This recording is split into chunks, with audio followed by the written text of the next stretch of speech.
Allez, salut à tous, j'espère que vous allez bien. Bienvenue à toi si t'es nouveau. Alors ici on traite de sujets d'importance planétaire, de sujets d'actualité. Je veux bien sûr parler du tome 61 de One Piece.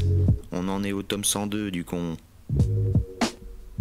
Bon, comme vous l'aurez compris, on va parler du tome 61 qui s'étend du chapitre 595 au 603. Donc ce tome 61, il va parler de l'arc numéro 24. Donc c'est l'arc Retour à Sabaody. Bon, comme d'habitude, pour ceux qui n'ont jamais lu le tome 61 et pour ceux qui veulent se remémorer un peu ce qui s'est passé dans le tome 61, je vais vous raconter un peu l'histoire et après on va discuter, voilà.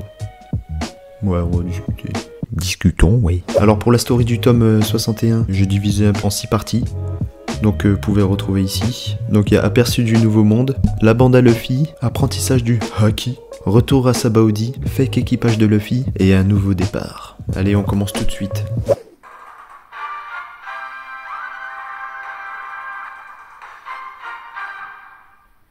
Alors on aperçoit légèrement le nouveau monde, qui est présenté comme une zone dangereuse dans l'univers de One Piece, mais qui est aussi une étape importante pour Luffy et sa bande. Alors dans cet aperçu du nouveau monde, on nous montre des pirates qu'on a déjà aperçus sur Sabaody. Alors notamment X-Drake avec une prime de 222 millions de berries, aperçu sur une île printanière. Alors il y a aussi Scatchman Apu avec une prime de 198 millions de berries, aperçu sur une île hivernale. Et on a aussi Barbe Noire, donc on retrouve enfin Barbe Noire. Sa prime je la connais pas et j'ai pas envie d'aller chercher sur internet par peur d'être spoilé de quelques trucs. Donc lui il se retrouve avec tout son équipage sur une île enflammée. On aperçoit aussi qu'il a attrapé, kidnappé, je sais plus trop comment on dit, Jewelry Bonnie, qui elle a une prime à 140 millions de berries. Mais bon, tout l'équipage de Barbe Noire se fait un peu poursuivre par la marine et notamment l'amiral Akainu, donc ils vont un peu fuir.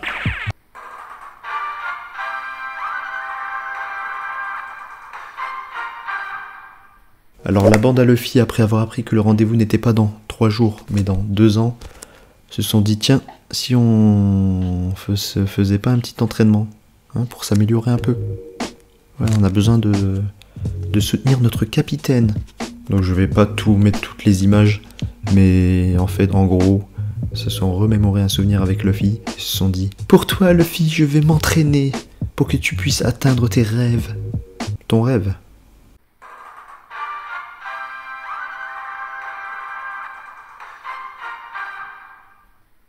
Boa Hancock, qui ne compte plus ses efforts et ses petites attentions envers Luffy, notamment sur le fait de lui apporter des tonnes de nourriture, et dès qu'elle se fait appeler par son prénom par Luffy, donc simplement ça, elle se croit fiancée ou mariée.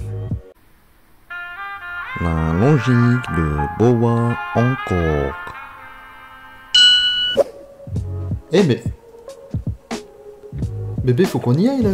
On va louper le resto. Pourquoi tu m'appelles bébé ? Pourquoi tu m'appelles pas par mon prénom? Tu veux pas te marier avec moi en fait? C'était la logique de Boa Hancock. Bon, du coup, grâce encore une fois à Hancock, Luffy va faire escale sur Ruzukaine, une île déserte hostile de Calm Belt, accompagné de Riley qui va lui faire subir un rude entraînement de presque 2 ans. Alors dans cette partie, Riley va former Luffy notamment sur la pratique et la maîtrise du Haki, dit aussi le fluide. J'ai le fluide? À ce moment, on apprend que tout humain peut maîtriser le Haki, à condition d'avoir une détermination sans faille. On apprend aussi qu'il existe 3 sortes de Haki. Donc, le Kenbushoku no Haki, dit aussi le fluide sensitif, donc il permet de ressentir la présence de l'adversaire.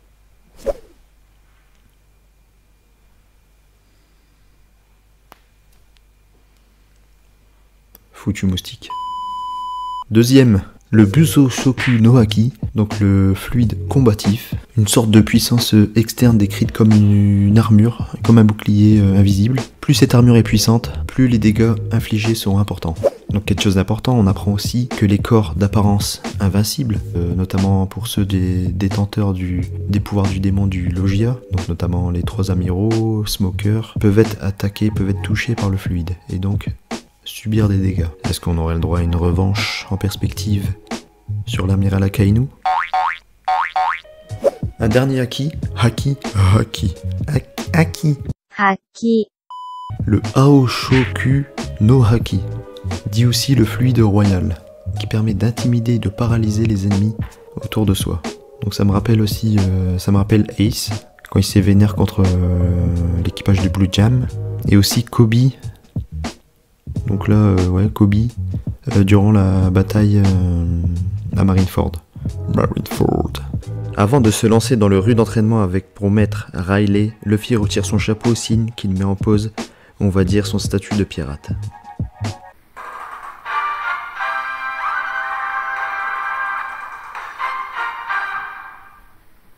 Voilà maintenant 2 années qui se sont écoulées. On peut voir que Luffy a gagné en force quand on voit comment il a réussi à apprivoiser ce territoire hostile. Il récupère son chapeau, mettant fin à la pause, et en route vers de nouvelles aventures. Et là, cap sur Sabaody. Le premier de la bande qu'on nous montre, c'est Brook. Alors Brook, qu'est-ce qui a changé chez lui? Eh ben en fait, il possède une arme ultra puissante, donc une guitare en forme de requin, pouvant manger tous ses adversaires sur son passage. Non, c'est pas vrai.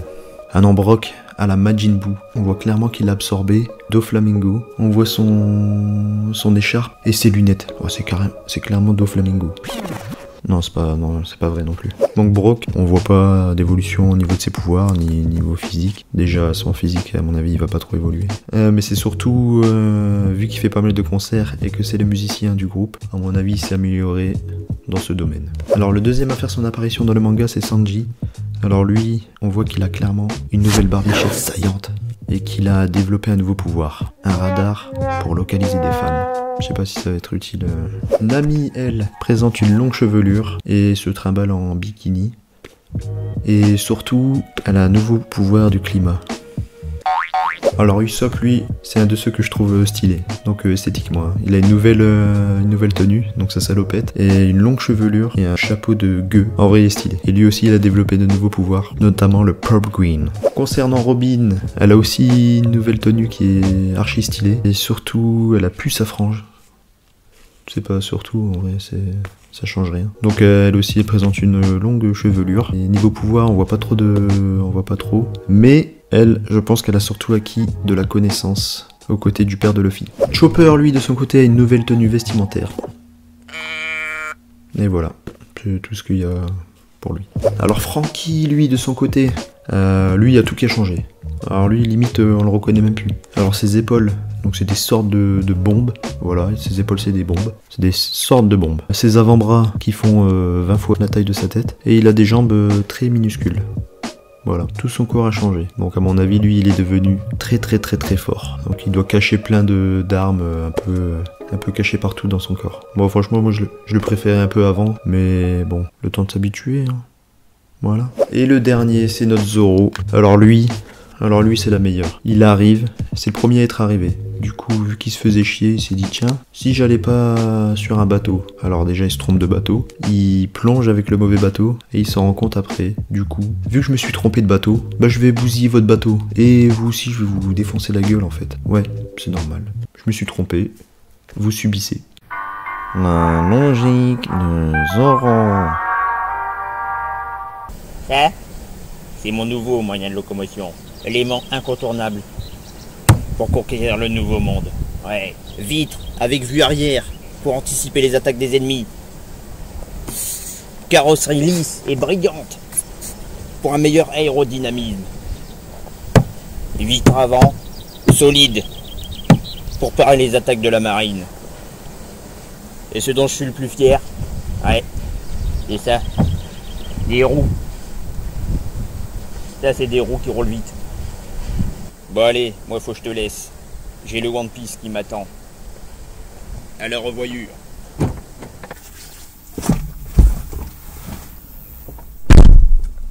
C'est parti.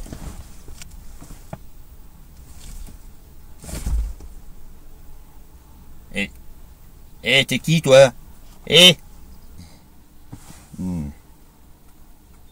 Mais t'es qui toi? Ah, je me suis encore trompé. Bon, vu que je me suis trompé, bah je vais devoir te détruire ton moyen de locomotion. Et je vais aussi te défoncer la gueule aussi, toi et tout ton équipage. Ouais, c'est logique, non? C'est normal. C'était la logique de Zoro.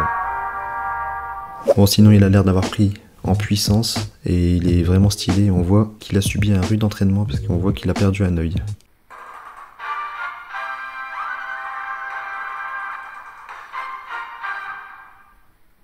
Il s'avère que le jour des retrouvailles de l'équipage de Luffy, des escrocs se faisant justement passer pour la bande à Luffy traînent sur Sabaody profitant de la renommée de l'équipage pour recruter de nouveaux membres. Ils font leur apparition dans un bar là où Nami est justement installée. Il y a les fakes Luffy, Franky, Sogeking et Nami. La vraie Nami se fait remarquer en refusant tranquillement l'invitation du fake Luffy sous la stupeur des clients présents dans le bar. Quoi? Mais elle est complètement tarée celle-là! Et merde, elle aurait pas dû le provoquer. Elle commence à se faire embrayer par son double quand Usopp fait son apparition pour tous les éclater avec un Ishitsu Midoriboshi. À l'aide! Dit aussi Pop Green, avant que Nami ne les éclate à son tour avec son Boom Thunder. En parallèle, c'est Chopper qui tombe sur le reste du fake équipage. Zoro, Sanji, Robin et Chopper sont doubles. Mais Chopper s'en rend même pas compte que ce sont des contrefaçons qu'il a devant lui, se disant qu'ils ont un peu changé en 2 ans. Il profite de sa naïveté pour l'enlever et remplacer le faux Chopper par le vrai, mais au moment de passer à l'action, la marine capture Robin pensant que c'est le vrai, et Chopper pense du coup que c'est vraiment son ami qui a été capturé. En fait, en parallèle, le fake équipage de Luffy, faisant un peu trop parler de lui, a attiré la marine, mettant peut-être en danger le vrai équipage présent ce jour également. La contrefaçon de Luffy continue de semer la terreur, à la recherche d'Usopp et Nami, mais se fait victimiser en tombant comme une grosse merde après s'être pris un coup d'épaule non voulu du vrai Luffy justement. Ils vont faire les malins en voulant s'en prendre à lui, mais Luffy va nous montrer une partie des résultats de son entraînement. Couché. Couché, j'ai dit. C'est bien. Se faisant trop remarquer, le fake équipage va attirer cette fois-ci Sentomaru et ses pacifistas. Chopper retrouve ses vrais amis Usopp et Nami et se rend compte de la supercherie du fake équipage et que la vraie Robin n'a pas été enlevée. Les fakes Zoro et Sanji courent à la recherche du vrai Chopper et tombent sur le vrai Luffy, recherché par le faux Luffy. Faut suivre, hein. Et Luffy, tout comme Chopper, les prend pour les vrais Zoro et Sanji, et les suit jusqu'au point de rassemblement des recrues du fake Luffy, où on retrouve de nombreux pirates, dont les frères Caribou et Koribu, avec des primes respectives de 210 millions de berries et 190 millions de berries. Alors le fake Luffy va complètement perdre le contrôle sur les nombreux pirates présents, puis une bataille va exploser entre les pirates et la marine, avec dans leur rang Sentomaru et des pacifistas qui vont en faire qu'une bouchée des pirates, tournant la bataille en correction. Sentomaru ne tombe pas du tout dans le panneau et fait tomber le voile sur le fake Luffy grâce à un pacifista qui va l'identifier. Il n'est en fait qu'un petit pirate de 26 millions de berries, nommé Demalo Black. Tous les pirates comprennent qu'ils se sont fait duper et Luffy comprend enfin ce qu'il se passe et se fait repérer. Il va éclater un pacifista en un coup, montrant à tout le monde qu'il ne joue pas dans la même cour. Puis il est rejoint par les vrais Zoro et Sanji qui vont limiter et détruire un pacifista en une attaque.